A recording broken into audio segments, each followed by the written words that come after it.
Assalamualaikum warahmatullahi wabarakatuh. Alhamdulillahirabbil alamin. Wassalatu wassalamu ala sayyidina Muhammadin wa ala alihi wa sahbihi ajma'in. Baik, apa kabar teman-teman semuanya? Mudah-mudahan kita semua selalu ada dalam keadaan sehat walafiat. Sebelumnya, perkenalkan, nama saya Lutfi Lesmana Nugraha, mahasiswa psikologi di Universitas Islam Negeri Maulana Malik Ibrahim, Malang.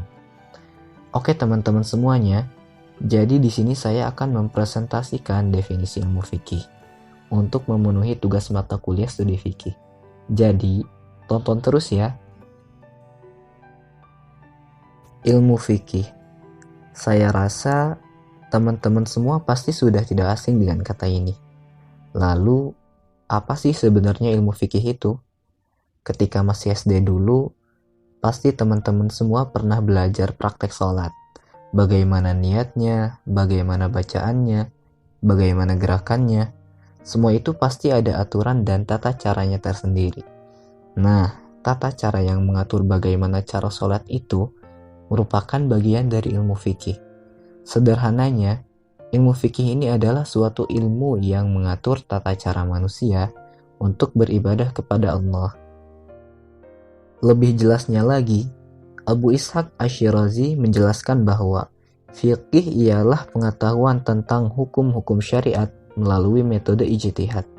Maksudnya, hukum syariat ini adalah berbagai aturan-aturan Allah, baik berupa hukum, perintah, atau larangan yang terdapat dalam Al-Quran dan hadis. Sedangkan ijtihad ini merupakan sebuah metode yang dilakukan oleh para ulama-ulama ahli fikih atau biasa disebut dengan para fuqaha untuk memahami maksud dan tujuan dari berbagai aturan Allah yang terdapat dalam Al-Quran dan hadis tersebut. Nah, setelah kita memahami apa itu ilmu fikih, kemudian timbul pertanyaan, apa saja kajian dalam ilmu fikih?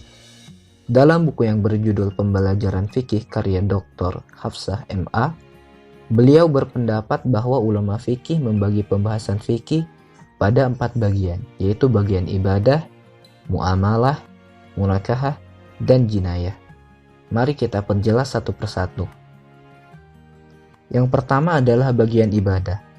Bagian ibadah ini menjelaskan berbagai hukum-hukum yang berkaitan dengan ibadah manusia kepada Allah seperti sholat, zakat, puasa, dan semacamnya. Kemudian yang kedua ada muamalah. Muamalah ini menjelaskan hukum-hukum yang berkaitan dengan perbuatan manusia dengan sesama manusia lainnya terkait dengan harta. Contohnya adalah jual beli, sewa menyewa, hutang piutang, dan lain sebagainya. Lalu yang ketiga ada munakahah, yakni hukum-hukum yang berkaitan dengan perkawinan seperti perceraian, merujuk, hak dan kewajiban suami istri, dan semacamnya. Yang terakhir ada jinayah, yaitu hukum-hukum yang membahas berbagai tindak pidana seperti hukum membunuh, mencuri, merampok, dan lain sebagainya. Jadi dapat kita simpulkan bahwasanya ilmu fikih ini adalah suatu cabang ilmu yang sangat luas. Selanjutnya, apa tujuan ilmu fikih? Secara garis besar, di sini saya mengambil 2 poin tujuan dari ilmu fikih. Yang pertama adalah memahami ayat-ayat ahkam.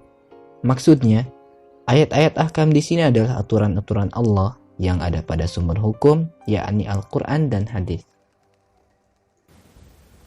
Para ulama fikih berusaha memahami dan menginterpretasikan ayat-ayat ahkam ini secara terperinci sehingga nantinya menghasilkan sebuah kesimpulan. Kemudian yang kedua adalah memberi petunjuk tata cara beribadah. Sebagaimana hukum asalnya, beribadah itu haram sampai kemudian ada dalil yang mewajibkannya.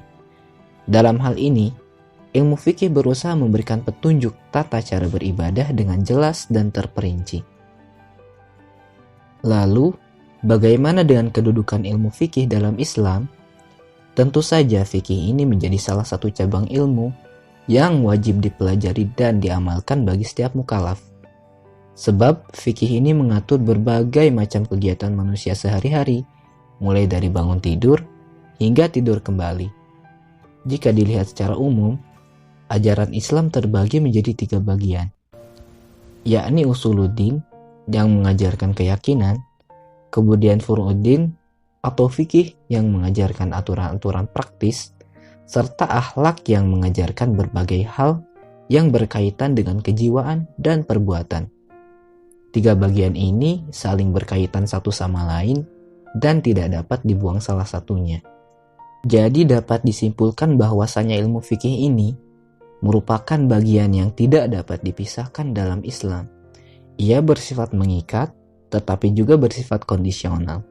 Sudah sepatutnya kita sebagai muslim untuk belajar ilmu fikih ini sebagai bukti bahwa kita bersungguh-sungguh dalam hal kepatuhan kita kepada Allah Subhanahu wa Ta'ala.